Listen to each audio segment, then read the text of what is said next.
Hello guys, so in this video I'm gonna show you how to fix TikTok effects problem in less than 30 minutes. I'm gonna show you how to do it.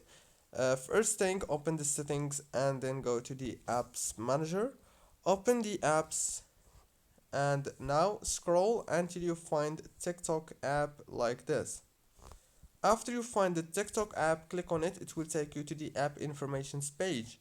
Click here on this force stop option and then go to the storage. Click on clear data, clear cache.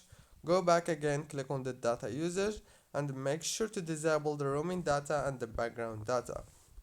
And the last tip you wanna do is open the Play Store and search for TikTok and then click on this update option. And you can do the same thing in the App Store for iPhone.